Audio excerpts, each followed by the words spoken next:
They scheduled the auction for 10 in the morning on a Tuesday, right there on my front lawn where I'd planted daisies every spring for 43 years. The auctioneer arrived early, set up his podium between my mailbox and the bird bath, and started testing his microphone while I watched from my living room window. I was 75 years old. I'd taught elementary school for 50 years in the poorest neighborhood in the city, and in exactly 2 hours, strangers were going to bid on my home because I couldn't pay $12,000 in back taxes. I'd already packed 3 boxes. That's all I could fit in my daughter's spare room. 50 years of teaching, thousands of children, and I was about to lose everything. But what I didn't know, what I couldn't possibly have known as I stood there watching that auctioneer adjust his microphone, was that 18 cars were already on their way to my house. And the people inside those cars were about to change everything.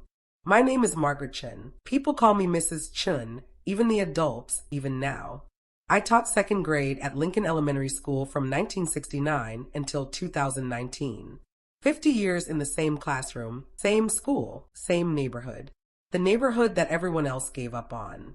The neighborhood where the grocery stores closed, where the bus routes got cut, where the politicians made promises during elections and then forgot the street names after they won. I didn't forget.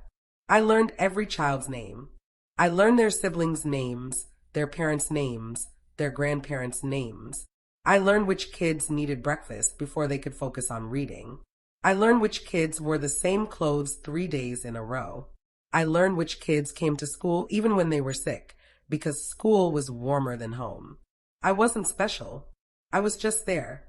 50 years of just being there, showing up every single day, teaching reading and math and science, but mostly teaching kids that someone believed they mattered, that someone saw them, that someone thought they were worth the effort. My husband Daniel died 6 years ago. Heart attack in the garden between the tomatoes and the green beans. He was 69 years old. We'd been married 44 years. No life insurance. He'd cashed it out 3 years earlier when we needed money for his mother's nursing home. I told him to keep it. He said family comes first. That was Daniel. Always family first. After he died, things got tight. My teacher's pension wasn't much. $1,600 a month after 40 years of teaching. Health insurance ate up $600 of that. The mortgage payment was $500. That left me $500 for everything else. Food, utilities, property taxes, house repairs, medication. You do the math. Something had to give. I chose property taxes. I figured I'd catch up later. I figured I'd find a way. I didn't find a way.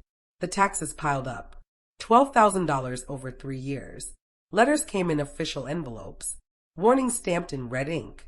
Final notices. I called the county office. A woman with a tired voice told me about payment plans, but even the payment plan required $3,000 up front. I didn't have $3,000. I had $216 in my checking account and a credit card I'd maxed out buying groceries. Then came the foreclosure notice. The county was taking my house for unpaid taxes. Public auction. Everything goes to the highest bidder, vacate within 30 days. I sat at my kitchen table reading that notice over and over, and I thought about all the things I should have done differently. Should have saved more. Should have spent less. Should have. But regret doesn't pay back taxes. I told my daughter Linda. She cried. She offered to help, but she had 3 kids and a husband who'd been laid off 6 months earlier. They were barely keeping their own heads above water. She said I could move into their spare room, temporarily, until I figured something out. But we both knew temporary meant permanent. At 75, you don't bounce back from losing your home. I didn't tell anyone else. What was I going to say? I'd spent 50 years teaching kids about responsibility, about making good choices, about planning for the future, and here I was losing my house because I couldn't manage my own finances. The shame sat in my chest like a stone. The neighborhood found out anyway. Small neighborhood, big ears. Mrs. Rodriguez next door saw the notice taped to my front door. By the end of the week, everyone knew. Some people brought casseroles and sympathy. Some people avoided eye contact. A few people asked if there was anything they could do. What could they do? They had their own problems. This was a neighborhood where people worked 2 jobs and still qualified for food stamps. Nobody had $12,000 lying around. The local news picked up the story. I don't know who called them. Probably someone thought it would help. Human interest piece. Retired teacher loses home after lifetime of service. They sent a reporter, a young woman with perfect hair, and a cameraman who kept adjusting the lighting in my living room. She asked me questions about my career, about the neighborhood, about how it felt to be losing my home. I gave her polite answers. She left. The story aired on the 6 o'clock news. I got some sympathy emails. Nothing changed. The auction date was set for November 12th, 3 weeks away. I started packing. What do you take when you can only take 3 boxes? Photos of Daniel. My wedding ring, his wedding ring. The quilt my mother made. My teaching certificate. A few books. Everything else would go to whoever bought the house. 50 years of living compressed into 3 cardboard boxes from the grocery store. Linda came over to help me sort through things. We cried together going through Daniel's clothes. We cried going through old photo albums. We cried boxing up the Christmas ornaments. She kept saying it wasn't fair. I kept saying life wasn't fair. Hadn't I taught her that? She didn't appreciate the lesson. 2 days before the auction, I went to Lincoln Elementary. I don't know why. Maybe I wanted to remember what all those years had been for. The school looked different. New paint, new playground equipment. The city had finally invested in the neighborhood, 15 years too late for me. I stood outside the fence watching kids play at recess. A young teacher I didn't recognize saw me and waved. I waved back and left. I didn't belong there anymore.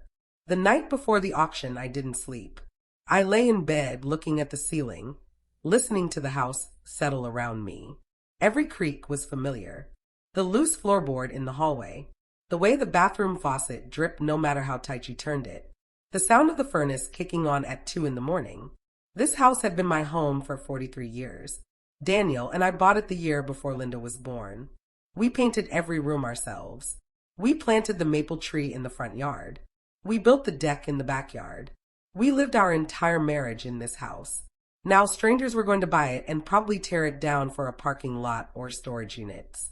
I got up at 5 in the morning, made coffee, sat at the kitchen table watching the sun come up.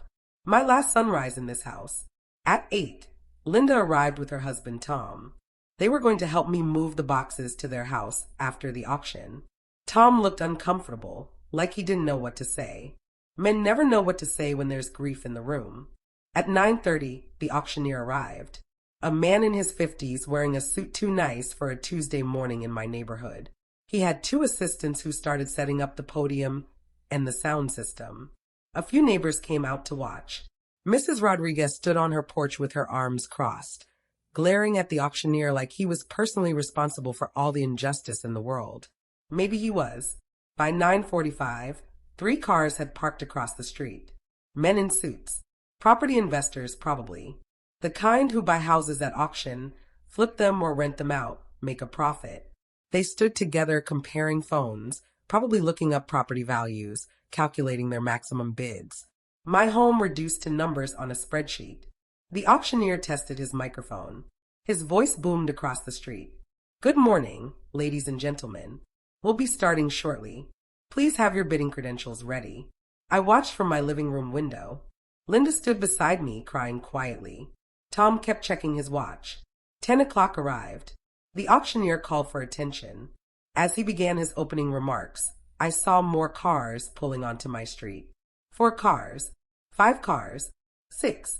They kept coming, parking on both sides of the street, around the corner, in driveways. People getting out. Not property investors. Regular people. Some I didn't recognize. Some I thought I recognized, but couldn't place. Linda grabbed my arm. Mom, who are all these people? I shook my head. I didn't know. The street was filling up. 20 people. 30 people. 50 people. More coming. The auctioneer looked confused. His assistants were whispering to each other. The property investors looked annoyed at the crowd. Then I saw him. A man in his 40s getting out of a silver Honda. He looked familiar. Very familiar. He turned and I saw his face clearly. Marcus Thompson. I taught Marcus Thompson in 1985. He'd been 8 years old, small for his age, scared of everything. His father was in prison. His mother worked nights. He came to school hungry every day.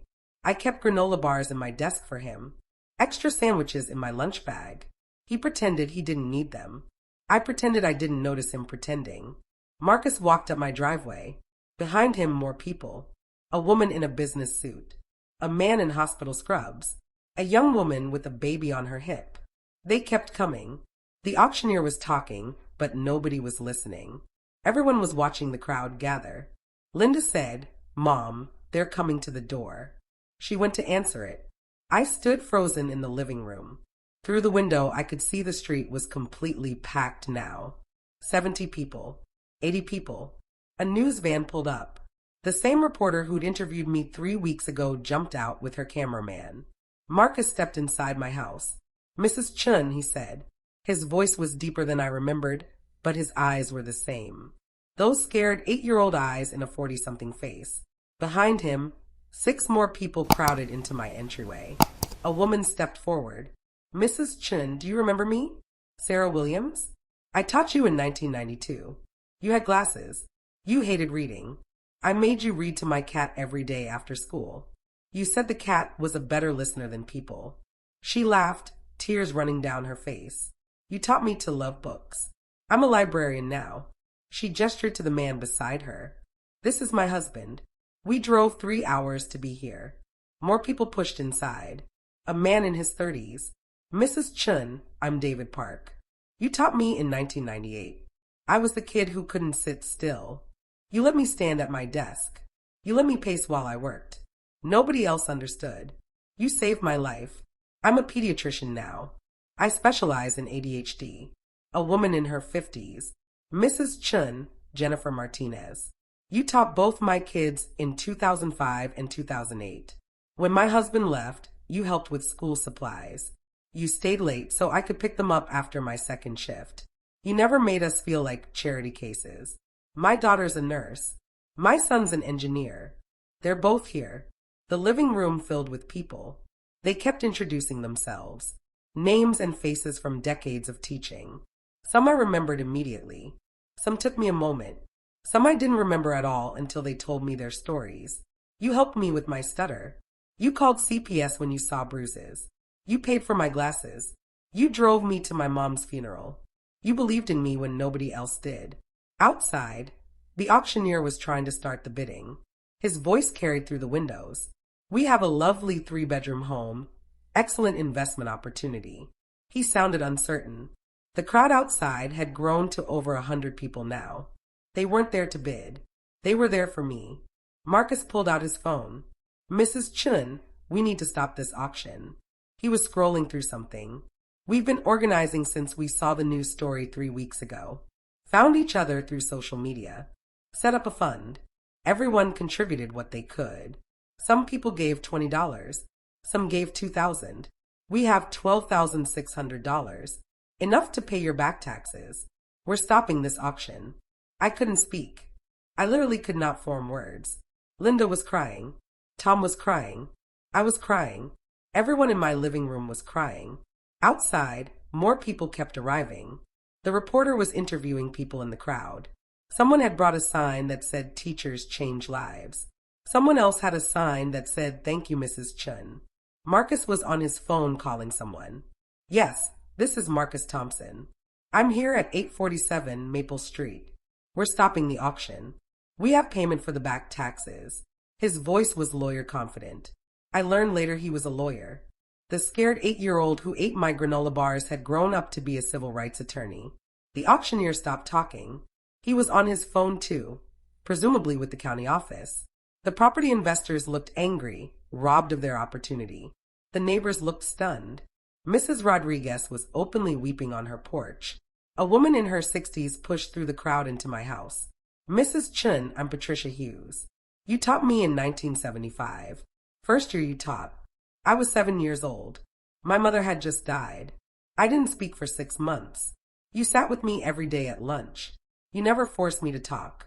You just sat there. When I finally spoke again, you were the first person I spoke to." She took my hands. "I'm a social worker now. I work with trauma survivors.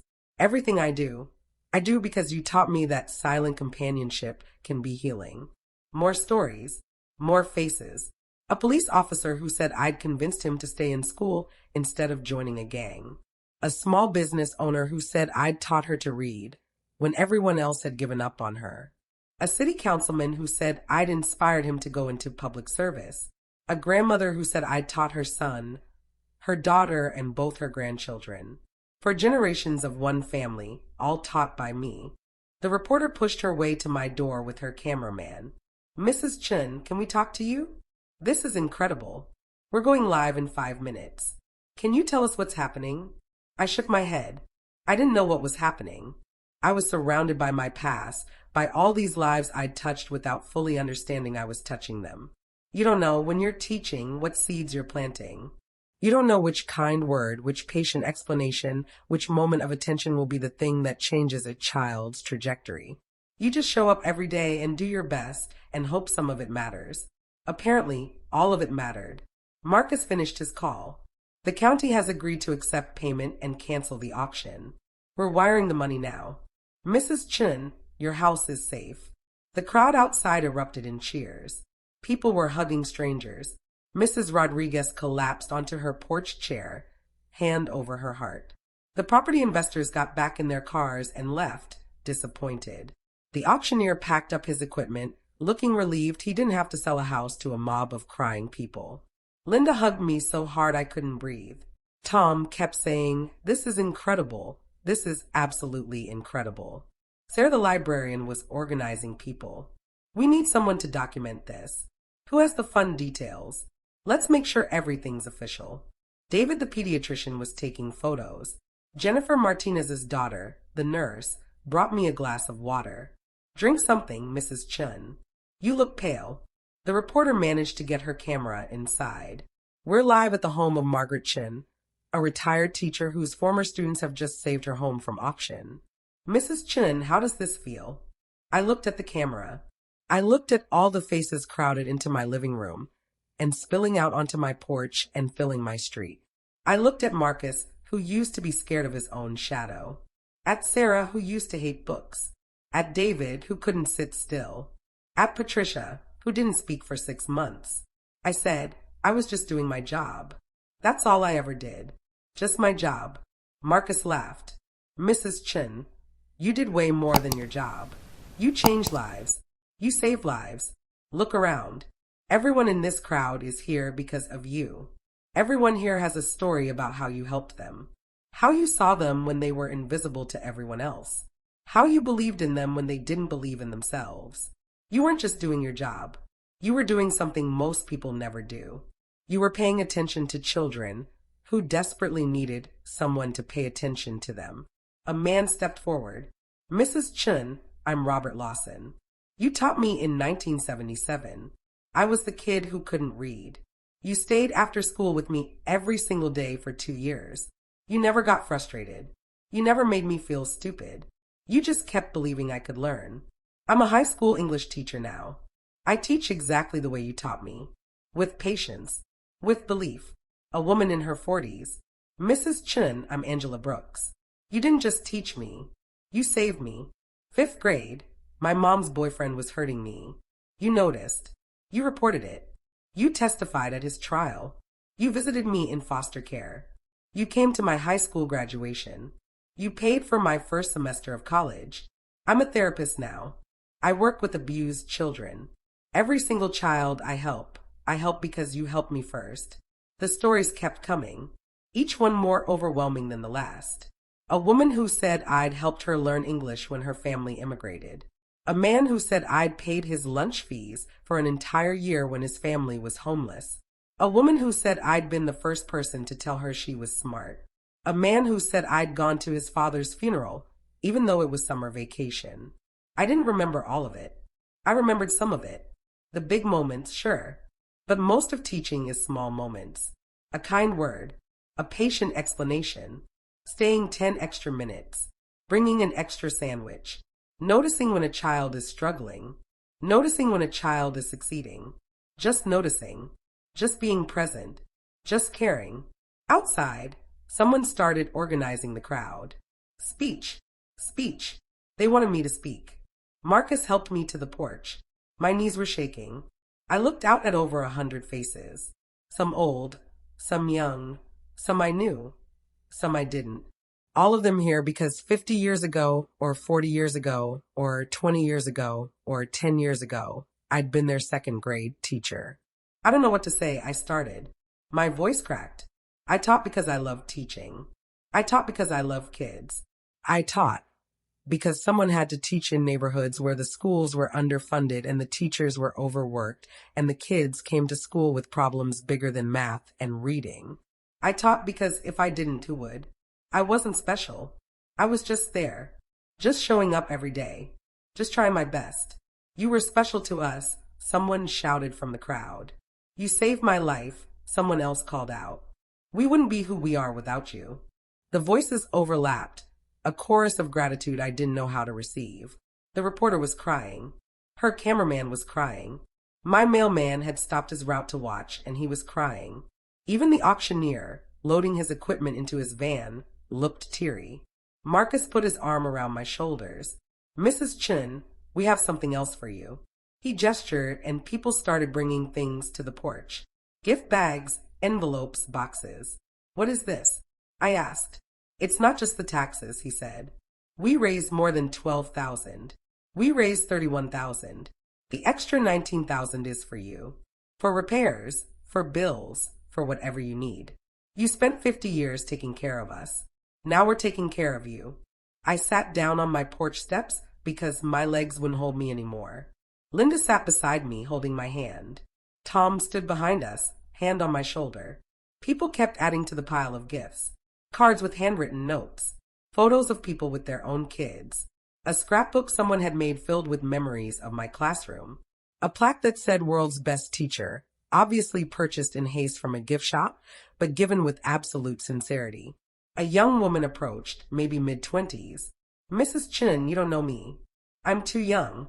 You taught my mom in 1982. She died 5 years ago. Cancer. But before she died, she told me about you. She said you were the only teacher who ever made her feel smart. She said you changed her life. She made me promise that if I ever had a chance to thank you, I would. So thank you. Thank you for teaching my mom that she mattered. She handed me a photo of a woman I vaguely remembered. Dark hair, shy smile. Had her name been Rita? Rebecca? I couldn't remember. But she remembered me. And she told her daughter about me. And her daughter had driven here to thank me. This kept happening.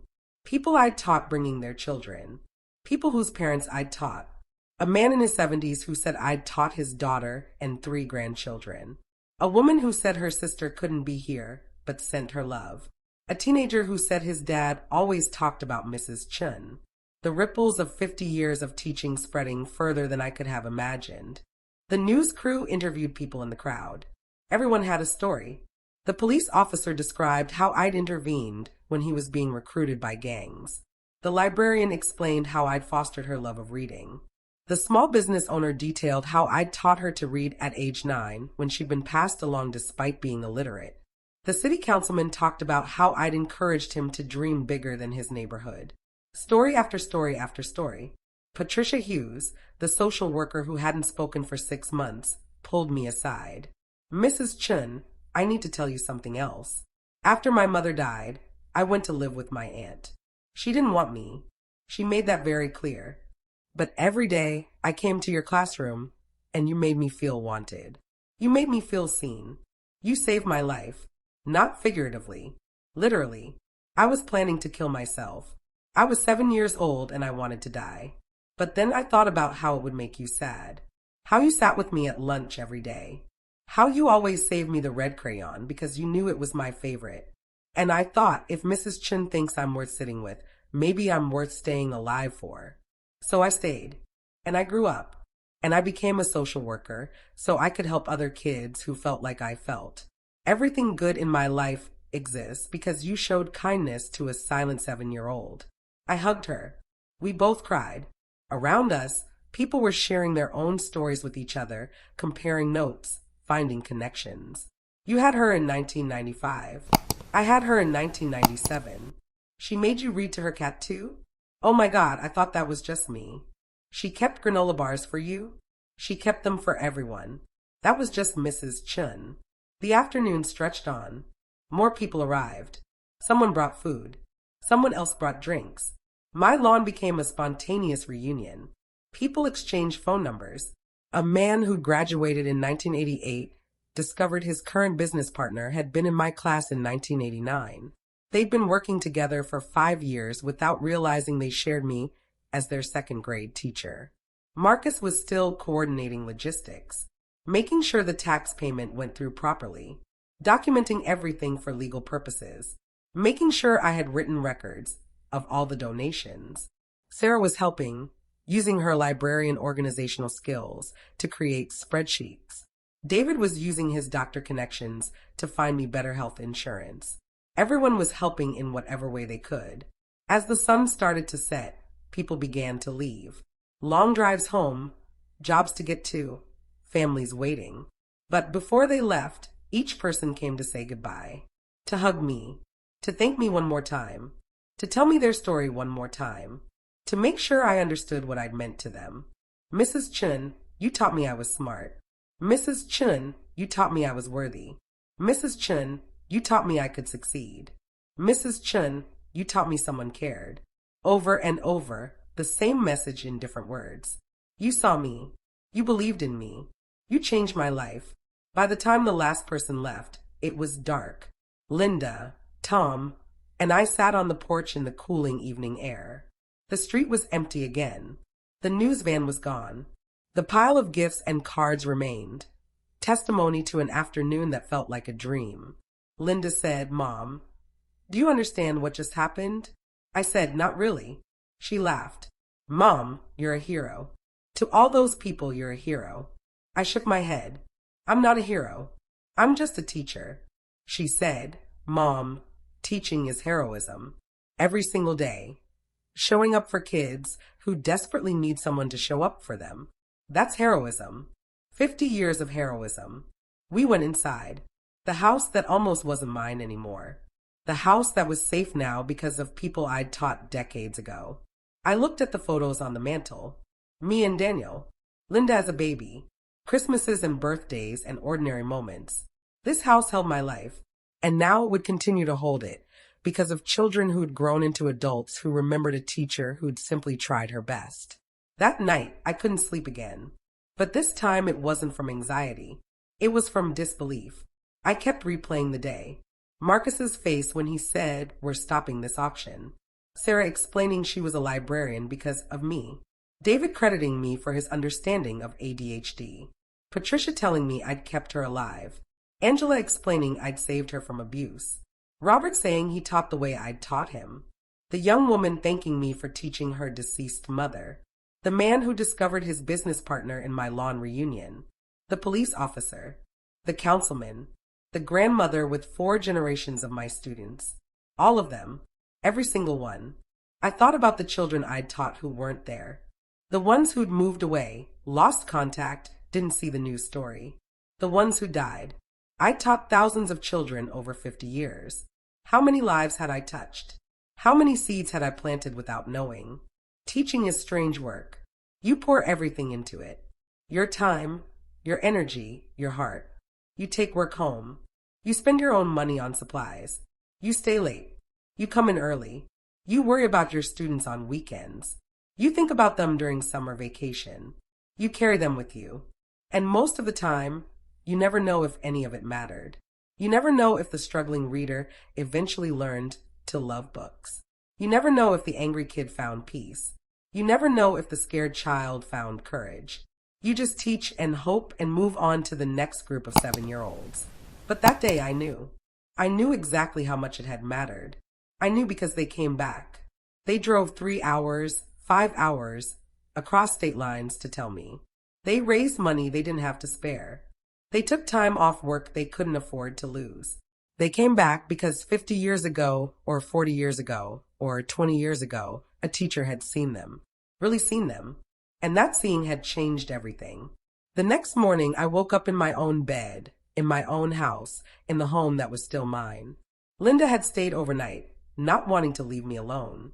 She was already up, making coffee in my kitchen. Tom was on the porch bringing in the pile of gifts and cards people had left. We spent the day going through them. Cards from people I remembered clearly. Cards from people I barely remembered. Cards from people I didn't remember at all. Each one containing a story. You helped me when my mom was sick. You believed in me when I failed a test. You made me feel safe. You taught me to love learning. You were the first person who was kind to me. Thank you. Thank you. Thank you. One card was from Marcus. Mrs. Chin, I'm the scared 8-year-old who ate your granola bars. I'm now a civil rights attorney. I fight for people who can't fight for themselves. I learned how to do that from you. You fought for me when I was too young and too scared to fight for myself. You showed me what advocacy looks like. Everything I am, I owe to teachers like you. Teachers who saw potential in poor kids from broken homes. Teachers who refused to give up. Thank you for not giving up on me. The card included a check for $5,000. Another card from Sarah. Mrs. Chin, I'm the girl who hated reading. I'm now a head librarian at the city's main branch. I spend every day helping people fall in love with books the way you helped me fall in love with them. You taught me that reading wasn't about being smart enough. It was about finding the right book and having someone patient enough to help you discover it. You were that person for me. Thank you for your patience. The card included a check for $2,000, card after card, each one with a story and often with money. Some gave $20, some gave $100, some gave $1,000. People giving what they could afford and sometimes more than they could afford because I'd given them something priceless. I'd given them my time, my attention, my belief that they mattered. Tom tallied it all up. $31,000, exactly as Marcus had said. $12,600 for the back taxes. $18,400 for me. I tried to refuse it. Linda wouldn't let me. Mom, accept it. Accept that you made a difference. Accept that people want to help you the way you help them. Accept grace. I wasn't good at accepting grace. I was good at giving it. Accepting was harder. Over the next few weeks, more cards and letters arrived. People who hadn't been able to come to the house but had seen the news coverage. A woman from California who'd moved away 30 years ago but still remembered me. A man from Texas who said I'd been his favorite teacher. A woman from Florida who'd tracked down my address through Facebook. All of them saying the same thing. Thank you. You mattered. You changed my life. The local news did a follow-up story. Retired teachers saved by former students. They interviewed Marcus, Sarah, David, and several others, each person describing how I'd impacted their life. The story went viral. National news picked it up. Suddenly I was getting letters from across the country, from teachers saying I'd inspired them, from parents thanking me for teachers like me, from students saying they hoped they'd have a teacher like me someday. A publisher contacted me, wanted me to write a book about my 50 years of teaching. I said no. I wasn't a writer. I was a teacher. They said, that's exactly why you should write it. So other teachers know their work matters. So other people understand what teachers do. I thought about it. Maybe. The school district reached out. Wanted to honor me at a board meeting. Wanted to rename a school after me. I said no to the renaming. That seemed excessive. But I agreed to the board meeting. They gave me a plaque. The superintendent made a speech about dedication and service. Several of my former students who were now teachers in the district spoke. The audience gave me a standing ovation. I cried through the whole thing. Lincoln Elementary invited me back. The new principal wanted me to talk to current teachers. Wanted me to share my philosophy, my methods, my secrets. I didn't have secrets. I just had time and attention and genuine care. But I went. I stood in the same teacher's lounge where I'd spent 50 years eating lunch. I looked at young teachers barely out of college, trying to figure out how to reach kids who came to school hungry and tired and traumatized. I told them what I knew. I said, you won't always know if you're making a difference. Most days you'll feel like you're failing. Kids will struggle despite your best efforts.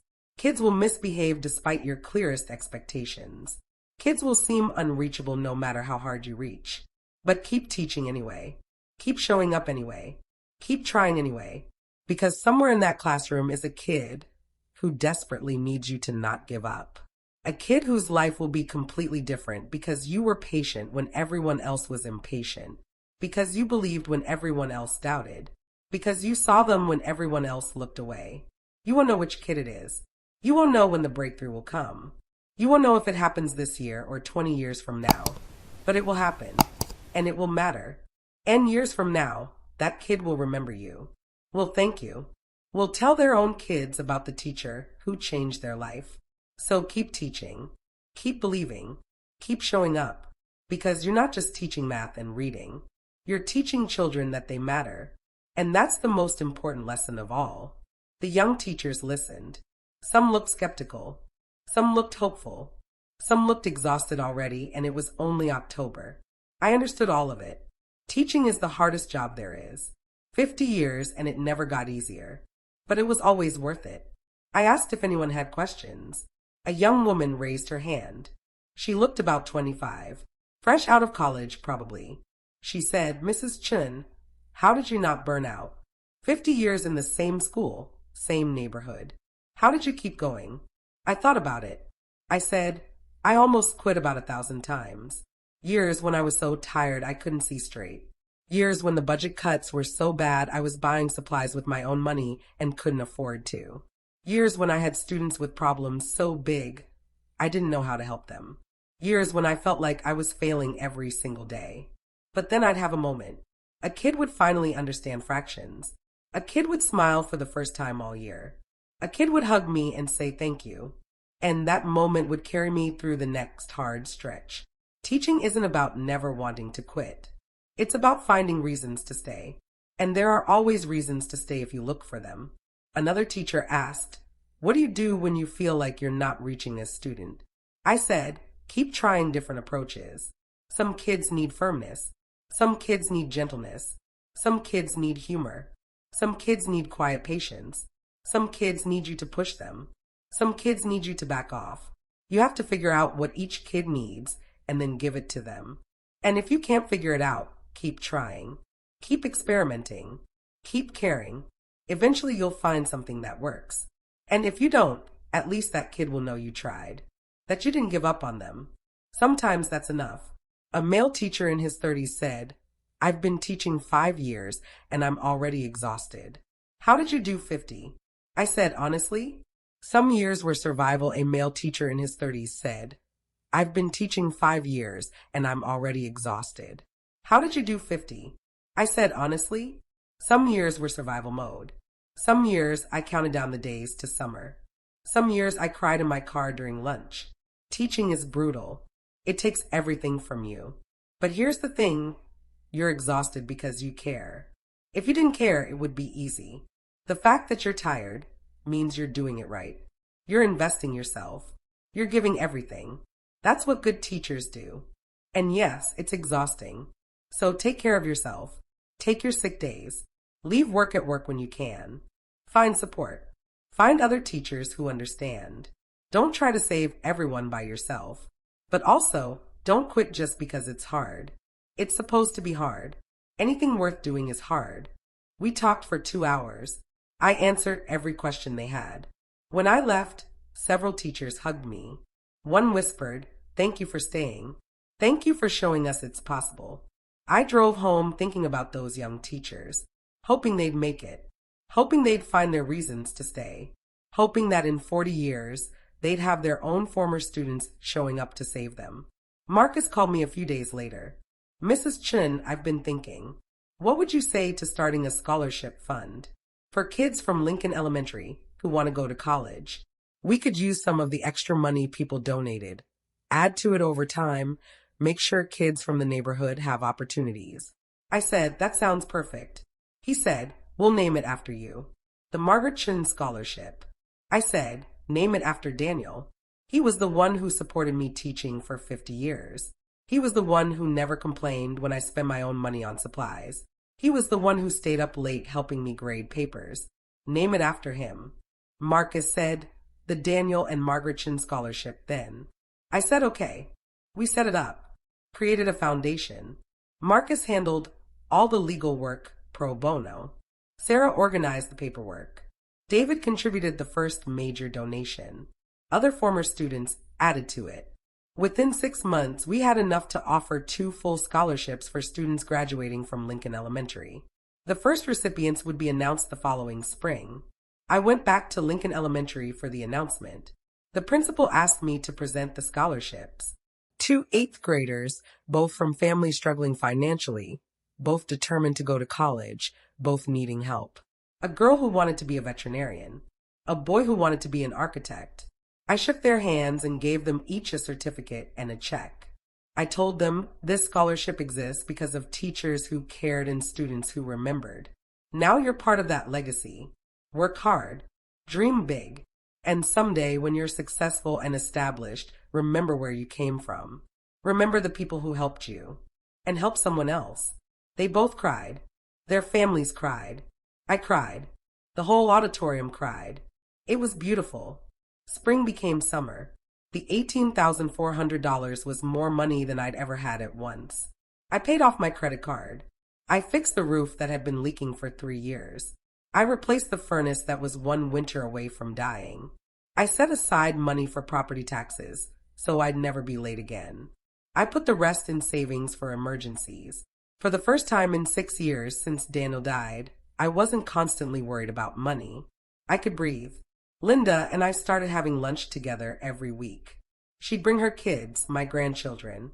We'd eat sandwiches in my backyard under the maple tree Daniel and I had planted 40 years ago. The kids would play. Linda and I would talk. She told me she'd been so scared. Scared of losing me. Scared of the world being so cruel that a woman who'd spent 50 years helping children could lose her home. But then she saw what happened. Saw former students coming from everywhere. Saw the power of a life well lived. Saw that goodness does come back to you, even if it takes decades. I told her I never expected any of this. I never taught for recognition or gratitude. I taught because it needed to be done, because kids needed someone to care. The fact that they came back, that they remembered, that they wanted to help me, it's overwhelming. It's humbling. It's proof that small acts of kindness compound over time into something bigger than you can imagine. She said, "Mom, you changed hundreds of lives, maybe thousands. Every student you taught, every parent you helped, every family you supported. All those ripples spreading out. Some of those kids became teachers who are now changing more lives. Some became doctors saving lives. Some became parents raising good kids. Your impact doesn't end with the kids you taught directly. It keeps going. Generation after generation. That's legacy." I thought about that. Legacy. I'd never thought about my life in those terms. I was just a teacher. Just showing up every day. Just doing my job. But maybe that was enough. Maybe showing up every day for 50 years, caring about every child, trying your best even when your best felt inadequate. Maybe that was legacy. Not because you were special. Not because you did anything extraordinary. But because you were consistent, because you didn't give up, because you kept believing that children were worth the effort. The news coverage eventually died down. Life returned to normal, but not quite the same normal. I still lived in my house, same as before. But now I lived without the weight of financial terror. Now I lived knowing that 50 years of work had mattered. Now I lived with proof that caring about people creates connections that last decades. Former students still reached out. Emails, letters, Facebook messages. "Mrs. Chun, I just had a baby. I'm naming her Margaret after you. Mrs. Chun, I just got my PhD. You're the reason I stayed in school. Mrs. Chun, I just got promoted. I kept trying because you believed I could succeed." Message after message, connection after connection. People I'd taught 40 years ago staying in touch. People I'd barely remembered telling me I'd changed their lives. One letter came from a woman named Teresa. "Mrs. Chun, you taught me in 1983. I was 8 years old. My parents were both addicts. I came to school dirty and hungry every day. You washed my clothes in the school sink. You fed me breakfast from your own lunch.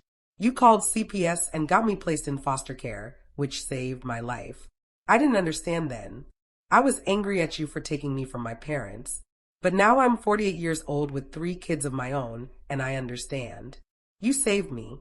Without you, I'd probably be dead. I'm a foster parent now. I take in kids like I was. I try to be for them what you were for me. Thank you for caring enough to do the hard thing. Reading that letter, I remembered Teresa. Small, quiet, always wearing the same stained clothes. I remembered washing those clothes in the faculty bathroom sink, drying them with paper towels while she sat in my classroom doing worksheets. I remembered calling CPS, making the report, testifying at the hearing. I remembered her screaming at me when social workers took her away. I remembered wondering if I'd done the right thing, wondering if I'd made things worse. Now I knew. I'd done the right thing. That scared 8-year-old was now a mother of 3, breaking the cycle of addiction and abuse, fostering children who needed what she'd needed. The hard decision I'd made 40 years ago had created all of that, had saved her life, and was now saving other lives. Teaching is full of those moments. The moments where you don't know if you're helping or hurting. The moments where you make your best guess and hope it's right. The moments where you do what needs to be done even though it's painful. And then decades later, if you're lucky, you find out it mattered. You find out you were right. You find out that difficult choice saved someone. I kept that letter. Kept all the letters. Started a box of them. Physical proof that my life had meant something. That 50 years in the same classroom in the same poor neighborhood had created change that rippled far beyond what I could see. On November 12th, 1 year after the auction that never happened, Marcus organized a reunion. Not at my house this time. At Lincoln Elementary. In the gymnasium where I'd supervised countless assemblies and field days and talent shows. He'd reached out to everyone who'd come to the auction, plus everyone else he could find. Over 200 people showed up.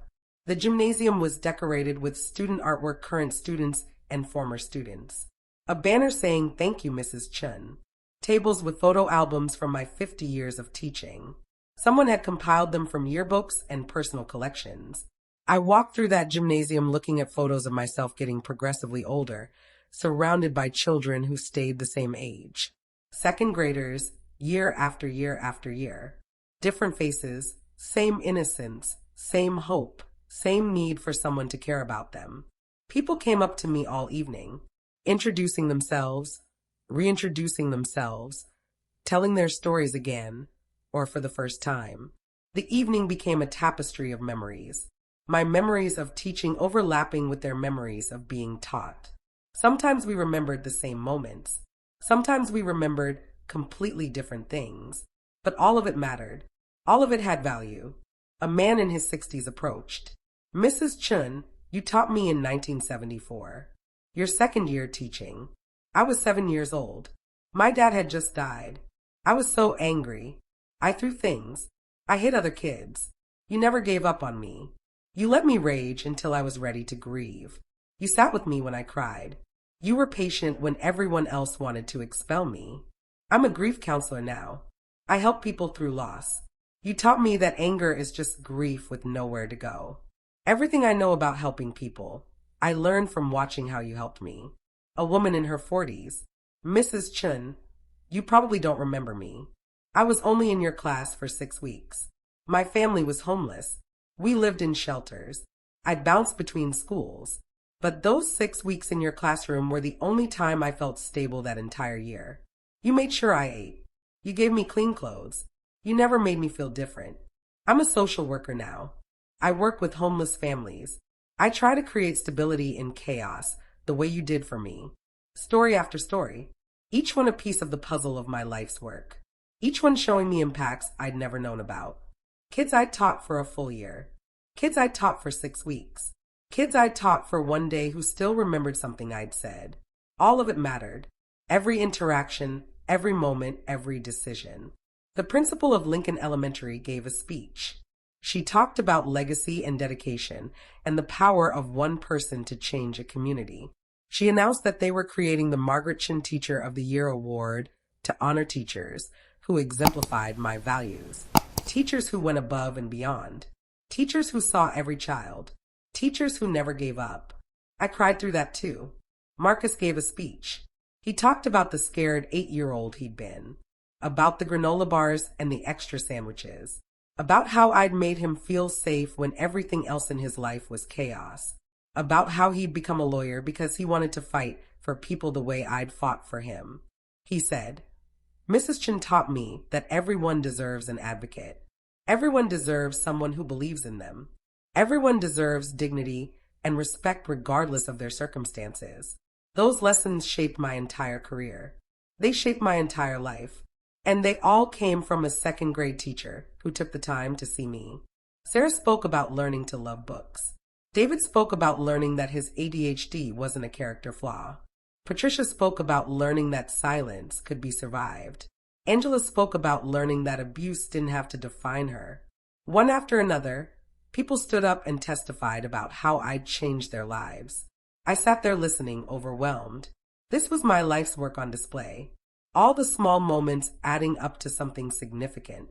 All the granola bars and extra sandwiches and patient explanations and kind words and acts of advocacy, creating a web of connection and care that had lasted decades and would continue long after I was gone. When it was my turn to speak, I didn't know what to say. How do you respond to 200 people telling you that you saved their lives? How do you accept that level of gratitude and love? I stood at the podium looking out at all those faces, and I said the only thing I could think of. I said, "Thank you for coming back. Thank you for telling me your stories. Thank you for letting me know that all those years mattered." Teaching is an act of faith. You pour your heart into children and send them out into the world and hope some of what you gave them sticks. You hope they remember. You hope they use what they learned. You hope they become good people. But you rarely know for sure. Today, I know for sure. Today, I see what 50 years of teaching created. And it's beautiful. You're all beautiful. Every single one of you. And I'm so proud of the people you've become. I paused, trying to compose myself. Then I continued, "But I want you to know something else. You didn't just take from me. You gave to me. Every single day I taught, you gave me purpose. You gave me joy. You gave me reasons to wake up in the morning. You taught me patience and creativity and resilience. You taught me that hope is stronger than circumstance. You taught me that love can heal trauma. You taught me that small acts of kindness create ripples that spread further than anyone can predict. So yes, I taught you. But you taught me too. We taught each other. And that's what education should be. Not a one-way transfer of knowledge, but a mutual relationship where everyone grows." The applause was deafening. People stood. They cheered. They cried. Marcus hugged me. Sarah hugged me. David hugged me. 200 people lined up to hug me. It took over an hour. My arms were sore. My face hurt from smiling. My heart felt too big for my chest. That night, driving home with Linda, I thought about my life. 75 years old. 50 years teaching. 1 year since the auction that changed everything. My house was safe. My bills were paid. I had savings in the bank. I had proof that my life had mattered. What more could anyone ask for? Linda said, "Mom, you're a legend." I laughed. I said, "I'm just a teacher." She said, "Exactly." The scholarship fund grew. More former students contributed. By the second year, we could offer 4 scholarships. By the 5th year, 8 scholarships. Kids from Lincoln Elementary going to college who otherwise couldn't afford it. All because of a fund created by former students who'd been helped by a teacher who'd refused to give up on them. Some of the scholarship recipients came back after college to teach at Lincoln Elementary. The cycle continuing. Students becoming teachers who would inspire the next generation of students who would become teachers. My legacy multiplying, growing, spreading far beyond anything I could have imagined. I'm 79 now. 4 years since the auction. I still live in my house. The same house Daniel and I bought 43 years ago. The house we raised Linda in. The house I almost lost. The house that's now truly mine thanks to former students who remembered a teacher who'd shown them kindness decades ago. I think about Daniel often. Wish he could have seen what happened. Wish he could have met all those former students. Wish he could have heard their stories. He would have been so proud. Not of me specifically, but of the proof that caring about people matters. That showing up every day matters. That doing your job with integrity and compassion creates change that lasts generations. The letters still come. Not as many now, but steady. Former students updating me on their lives. Getting married. Having babies. Starting businesses. Achieving dreams. overcoming obstacles, living good lives. Every letter a small miracle. Every letter proof that teaching matters. People ask me if I have any regrets. About teaching 50 years in the same school. About not pursuing administration. About not making more money. About all those years of struggle and sacrifice. I say no. No regrets. Every year was worth it. Every child was worth it. Every difficult moment, every frustrating day, every time I wanted to quit, all of it was worth it because of what it created, because of the lives that were changed, because of the web of connection and care that started in a second-grade classroom and spread out to touch hundreds of lives and continues spreading still. I tell young teachers now, you won't get rich teaching. You won't get famous. Most days nobody will thank you. Many days you'll wonder if any of it matters. But it does matter. Every single day matters. Every single interaction matters. You're not just teaching reading and math. You're teaching children that they're worthy of care, that they're seen, that they matter. And that lesson, that fundamental belief that they're valuable human beings, that's what changes lives. That's what creates successful adults. That's what breaks cycles of poverty and abuse and hopelessness. Your work matters, even when you can't see it, even when nobody's thanking you, even when you're exhausted and broke and wondering why you chose this profession. It matters. Keep teaching, keep believing, keep showing up. And someday, if you're very lucky, you'll find out exactly how much it mattered. That's what happened to me. I got lucky. I got to see my life's work reflected back at me through the faces of people I'd taught decades ago. I got to hear their stories. I got to know that all those years of granola bars and extra sandwiches and patient explanations and advocacy and care had created something beautiful, something lasting, something that would continue long after I'm gone. My house is safe. My bills are paid. My former students are thriving. The scholarship fund is growing. Lincoln Elementary has a teacher award in my name. And every day I wake up knowing that 50 years of teaching in a struggling neighborhood, 50 years of showing up for kids who desperately needed someone to show up for them, 50 years of doing what needed to be done even when it was hard. All of it mattered. All of it meant something. All of it created change. That's all I ever wanted. To matter. To help. To make a difference in the lives of children who needed someone to believe in them. I did that. For 50 years, I did that. And now I know without any doubt that it worked. The seeds I planted grew. The children I taught became adults who changed the world. The love I gave came back to me when I needed it most. I almost lost my home because I couldn't pay $12,000 in taxes. Instead, I gained proof that my life's work was valuable beyond measure. That love creates connections that last decades. That teaching is the most important work anyone can do. That's showing up every single day, caring about every single child, never giving up, creates ripples that spread further than you can imagine. I'm 79 years old. I'm a retired teacher living in a small house in a poor neighborhood. And I'm the richest person I know. Not because of money, though I have enough now, but because I'm surrounded by love, by gratitude, by proof that 50 years of caring about children created a legacy that will outlive me, by former students who came back to save me because I'd once saved them. They showed up when I needed them most. Just like I showed up for them when they needed me most. That's what community is. That's what family is. Not blood, but care. Not obligation, but choice. Choosing to show up. Choosing to help. Choosing to remember. Choosing to give back. My life could have ended differently. I could have lost my house. I could have spent my final years dependent on my daughter, living in her spare room, feeling like a burden. Instead, I'm here, in my home, independent, secure, surrounded by love and proof that my life mattered. All because of teaching. All because of 50 years of showing up for children who needed someone to show up for them. All because I never gave up. Even when it was hard. Even when I was tired. Even when I wanted to quit. I kept teaching. Kept caring. Kept believing that every child was worth the effort. And now I know I was right. Every child was worth it. Every moment was worth it. Every sacrifice was worth it. Because look what it created. Look at Marcus the lawyer fighting for justice. Look at Sarah the librarian fostering love of reading. Look at David the pediatrician helping children with ADHD. Look at Patricia the social worker healing trauma. Look at Angela the therapist breaking cycles of abuse. Look at all of them. Hundreds of them. All living good lives. All making the world better. All because a teacher cared enough to see them. That's my legacy. Not money. Not awards. Not recognition. But lives. Changed lives. Saved lives. Lives that are now changing and saving other lives.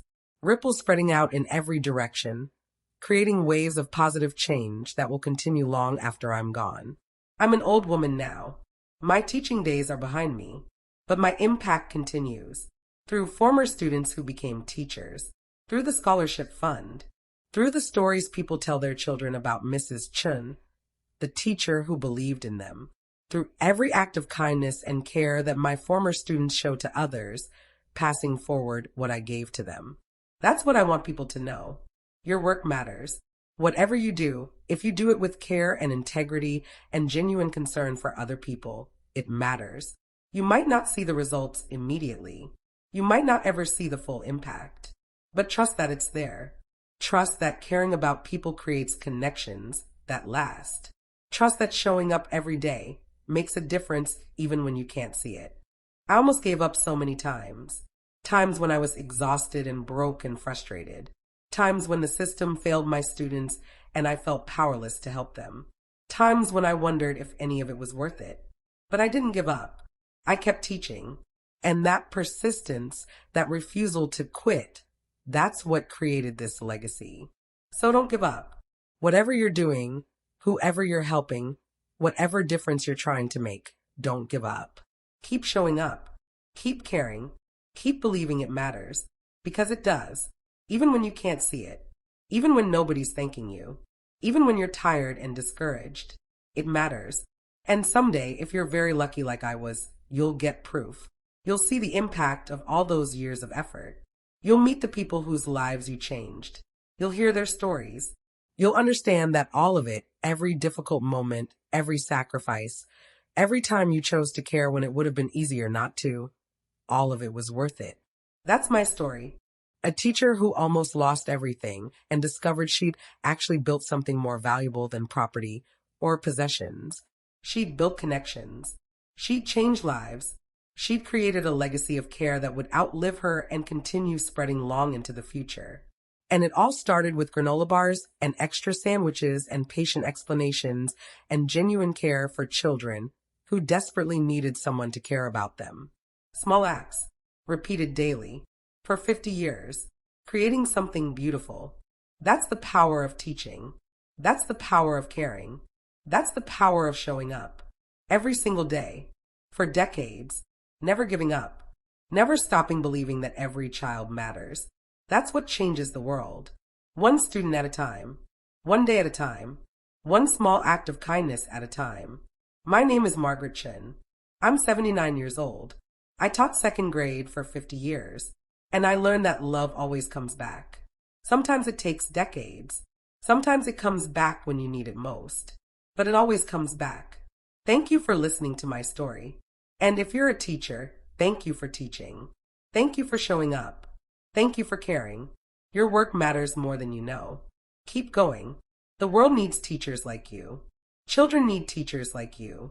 And someday, those children will come back to thank you, to help you, to show you that all those years of effort created something beautiful that will last forever.